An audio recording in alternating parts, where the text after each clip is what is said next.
Okay, 2020 vision, new year, same you, just better one day at a time.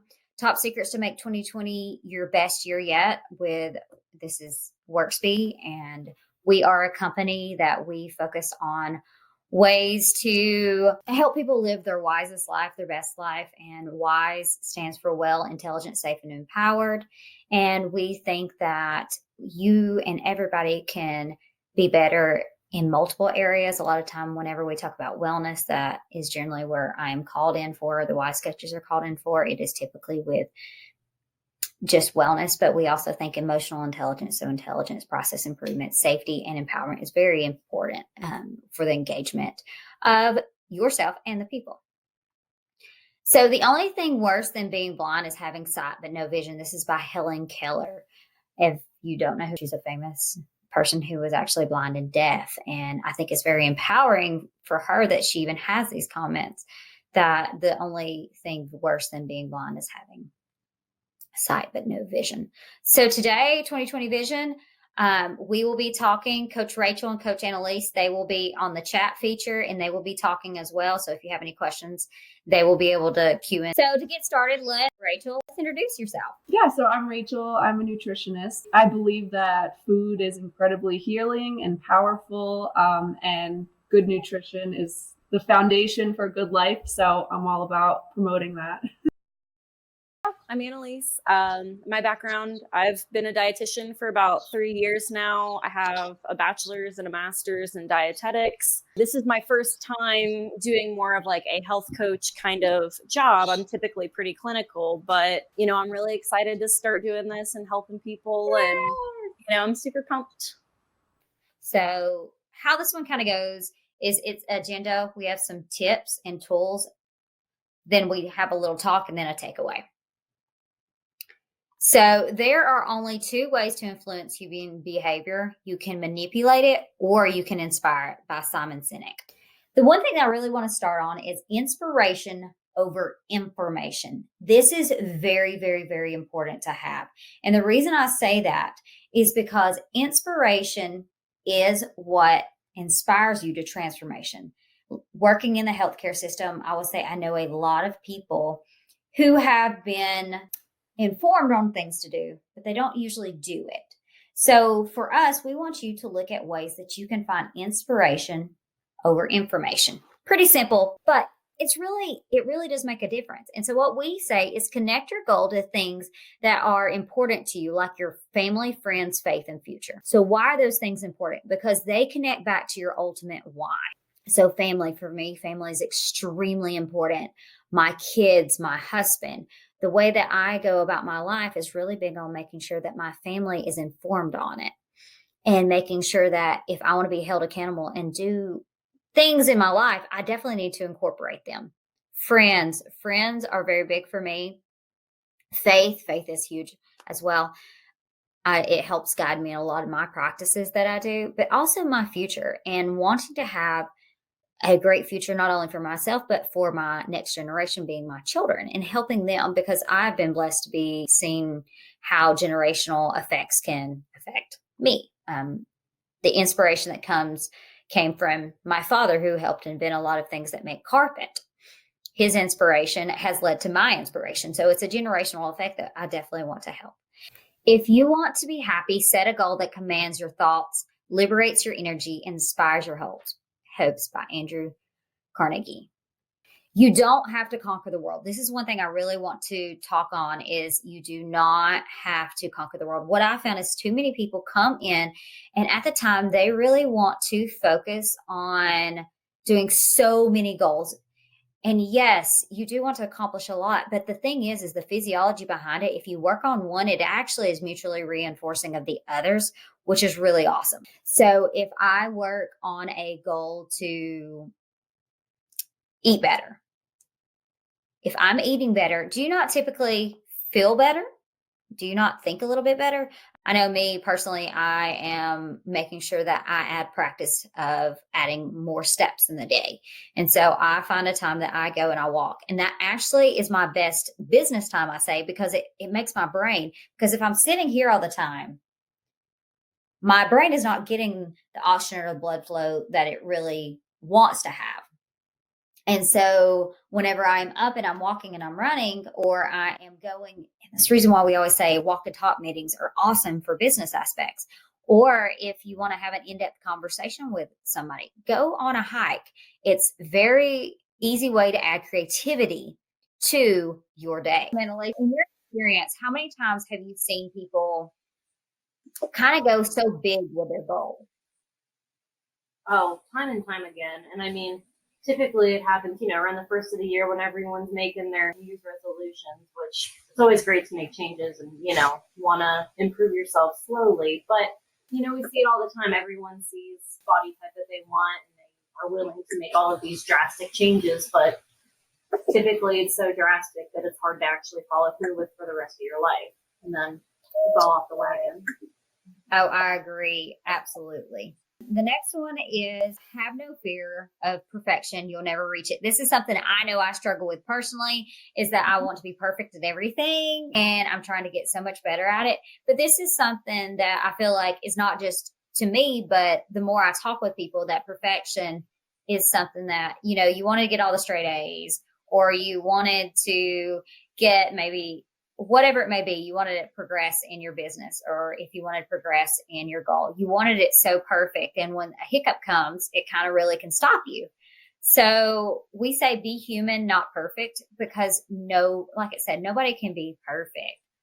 And so the tip for that is we get so caught up in doing things right that we lose sight of doing the right things. We let our goals slip from our grasp, all due to the fear of another rejection or failure. Just stop it. You are not perfect, but you are human. Embrace it. So for that, what would you say to that, Annalise? I think that's, perfect. I think a lot of us set ourselves up to be perfect because, society kind of tells us we should look and act and be a certain way. Yeah. And it's so difficult and impossible to achieve those goals. And then eventually when you're like, well, what's the point? I'm never going to be perfect. Why should I even bother? But it's about waking up every morning and just say, I want to be better. I want to choose to do something better to improve my life and make it healthier, happier, whatever it is that your goals are. And so, yeah, everyone is human. Nobody is perfect. So exactly. I love it. The next one is the lion does not turn around when a small dog barks, an African proverb. I love this one because whenever I first read it, I was like, what? But then you more that you get into it, what it is talking about is whenever you have somebody that is nagging at you, that a lion listens to a lion. They don't mind or care what a dog is doing.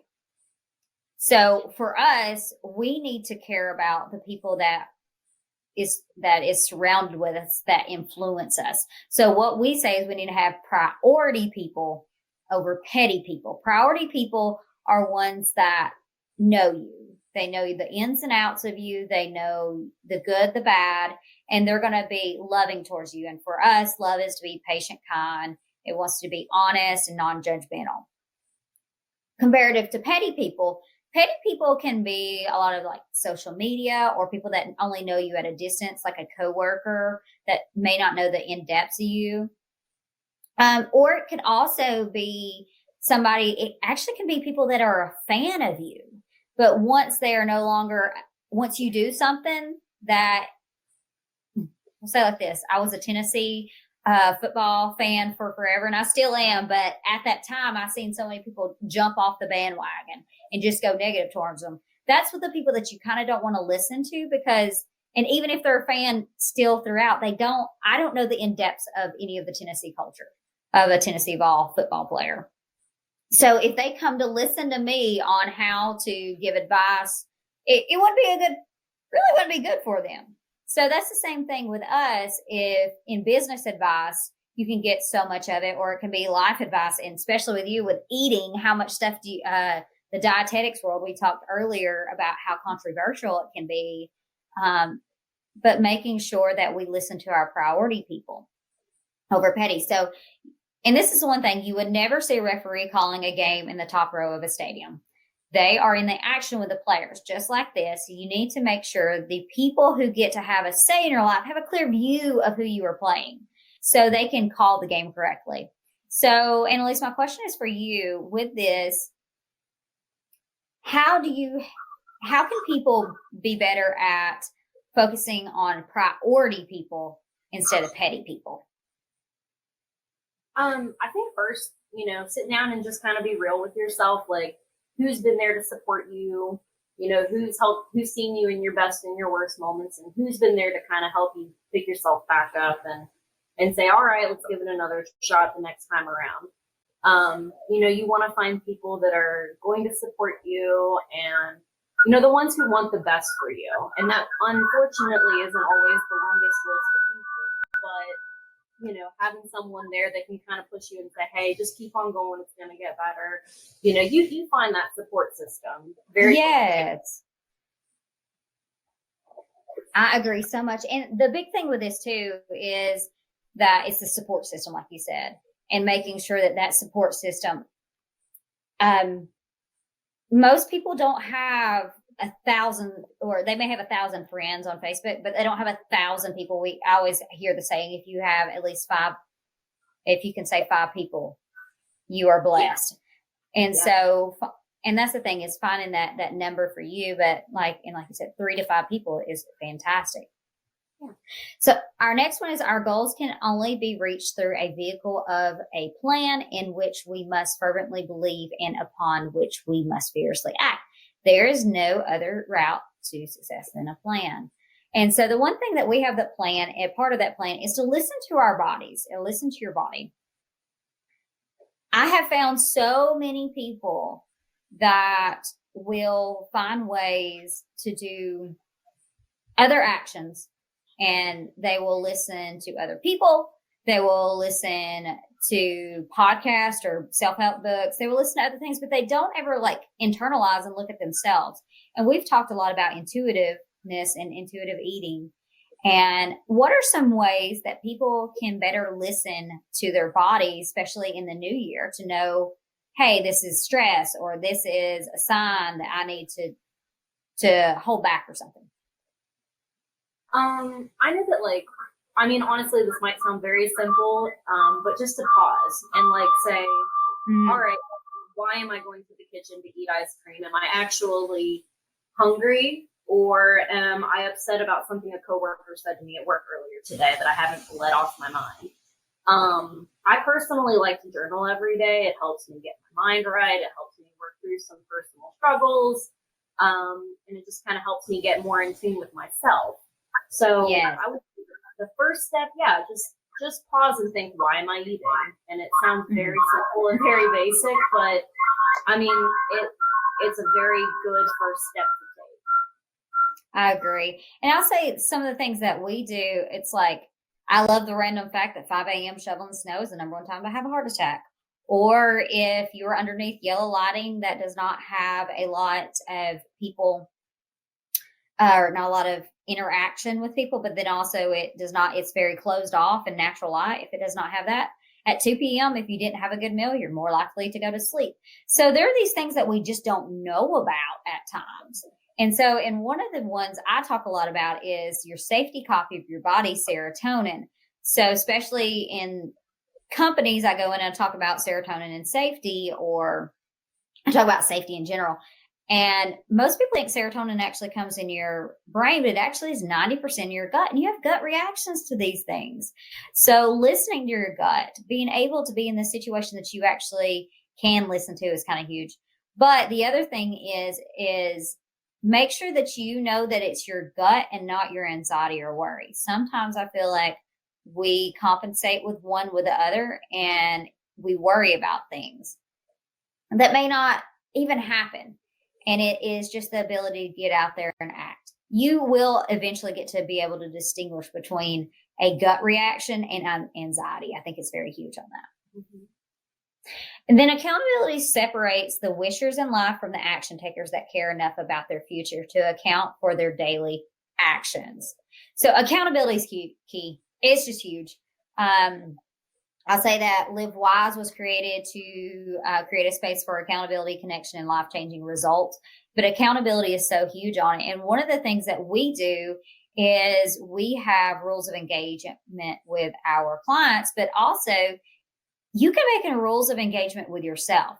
If someone comes to you wanting to do something that can hurt your progress, do you know how to speak with them? Like, have you ever thought out those processes? And we see a lot of time people don't even go through those dynamics of having those conversations. And what it does is whenever that conversation does come, it allows us to have a momentary stop and pause so that we can then be able to respond in a better way. So it's instead of being caught off the fly, we've already thought about it. And so, and do you have rules of engagement to engage difficult situations?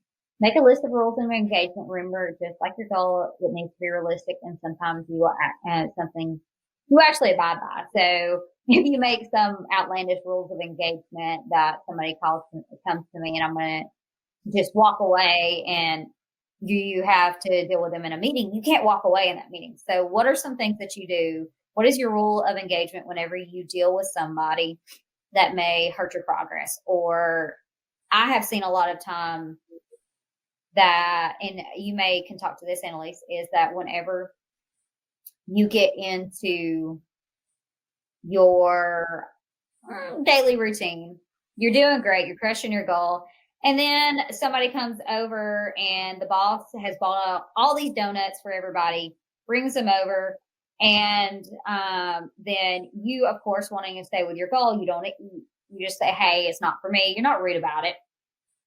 But then you start kind of getting bullied for your actions. So how do you go about that? How do you go about talking to somebody about that? I would just be transparent and honest and say, you know, I have these goals for myself. You know, I'm trying to, you know, live a healthier and happier life, maybe. And then you could even mention bringing, hey, instead of donuts, let's do a veggie tray. Or, you know, you could say, I'd love to participate in this, but, you know, I want the best for myself and I want the best for you all. Not putting down a donut from time to time, but, you know, you want to, you know, do what you can to stay on track and not, you know, sabotage yourself. Exactly. Yeah, just tell them, you know, I'm trying to make some changes, you know, and then maybe offer an alternative choice next time. Mm-hmm. And that's the thing that I like to do for me is I love to bake. And I love to bake healthy because I think it's fun to introduce people to cool ways to eat. I love dessert. I love dessert. So I love finding ways to make, like, you can make healthier donuts. You can make healthier cookies and stuff. And so find those ways that they're like, oh, this is healthy. One of my favorite, I did this at one of my healthcare systems I worked with. We made black bean brownies. And so the main ingredient is black beans. Yeah. And of course I can't carry it around because they know who I am. And so they're going to know there's a catch. So I had somebody else carry it around and everybody loved them. They're like, what's the recipe? And they said black bean. No, it's, yeah. But it was finding ways that, hey, you can still give treats, but you don't have to, you can have healthier options and it doesn't self-sabotage everybody. And I think the other thing is if you have authority or power at work or home, and you know that either your spouse or your coworkers or somebody is working on a goal, be supportive with it. Just do that because that's what they need. They really do. And don't compare yourself to them. That's something I'll also say. So, and we're going to give one bonus tip as well. Accountability is keep people first, technology second. So this may sound crazy because we do have a lot of technology in our company. But the thing that happens is that think how many times you hit snooze on alarm or ignore your smartwatch nudge to move more. Like compared to receiving a text from a friend and asking to join that actually is asking you to join a step challenge. Because you know there's a human behind it, you're more likely to do it. And it's not an algorithm. So that's the thing for us that we work on is having what is called oxytocin releases. That's connection, that's love. And for us, love is patient, kind, honest, and non-judgmental. So we find ways to be the human behind it because, like it said, you're less likely to ignore somebody that, or less likely to ignore your alarm. I know I shut mine off twice and hit snooze this morning, comparative to going out and having something from somebody that's actually a person. So find a person, find a priority person, reach out to us. We'd love to help any way as possible. But I just think that is one of the key areas that I see a lot of people struggling with is the lack of accountability, is that one, they put too much emphasis on a piece of technology. We say our technology is a resource. Our people, our coaches are what the awesome part is of it. So that's something that's big for us. So do you have anything to add on that one? Honestly, I mean, I have an accountability partner. I have multiple accountability partners. They help keep me in check with my goals. And honestly, sometimes it's kind of fun to brag on yourself. Like, hey, I did this today. And then have somebody say, heck yeah, I knew you could do it. I'm proud of you. And it helps you stay accountable to them. They stay accountable to you. And you're working as a group to better yourself. So, we all need accountability partners. I agree fully.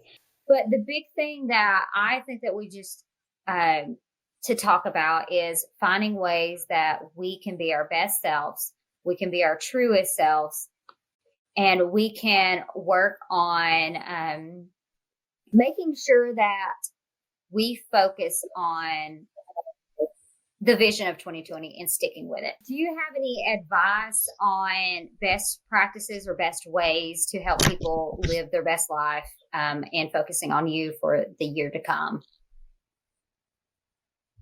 I really liked what Annaleise said about writing things down, creating that clear vision. Because like I said on our little talk, you can't achieve what you want unless you really know what it is. And then, having people hold you accountable for it. But just having those like clear cut steps to how you're going to get there, and also the backup plans for when things might not go exactly according to plan. Mm-hmm. And I think that's a really good one that I didn't talk about. And it is about having plan. We have the alphabet. So you have plan A, B, C, D, and the rest of it, continuing to have those different plans. So even if you write down like what could possibly throw me off track, and like for me, a big thing is my emotions. So, if I have a terrible day, like dive head first into like a container of ice cream or something like that. But like to kind of like have a backup plan and shift what that coping mechanism is and what you're going to do in case things don't go right is so important. Yes, I agree fully. And it makes a huge difference in general, just making sure that, because you are going to fail. Everybody's going to fail. Like we've talked about this. I've never, ever, ever, ever, ever, ever, ever, with all the years I've been, I found somebody do it successful the first time, ever. So I think that's something that is very huge, is making sure that people understand that we are human. We're not perfect. Find your backup plans. Find the ways that you can be your best self. Yeah. For me, that's always something physical. So lately I've been like putting my bike on a trainer inside and just being able to like spin it out. And it always distracts you from what you thought you were. So if I was going to go head first into a container of ice cream, if I go then sweat it out, I forgot all about that, Yes, that's awesome. And that's true. It resets your mind to what your goal is. If you have something that you want to do, just do 2 minutes, or like you want it, but you don't feel like you want to do it. Just do it for 2 minutes. Just sit down and just do it for 2 minutes. 9 times out of 10, you'll continue it on for 30 or 40 minutes. Yep. And just 2 minutes. You get a little bit of momentum and then you just keep going with it. Well, we are right at the 30-minute mark. Thank you so much. And if y'all have any interest in additional webinars, please let us know. We are interested in hearing more. Next month, we will be focusing on the word love, and don't let that freak anybody else out. That is love that is patient, kind, honest, and being understanding, non-judgmental. So, and love is a huge part. People want to like kind of take that out, especially the business side of it, and be like, no, we can't love. It's not a voodoo word. It's actually good for us. So, but everybody have an awesome and blessed day. Thanks, you too.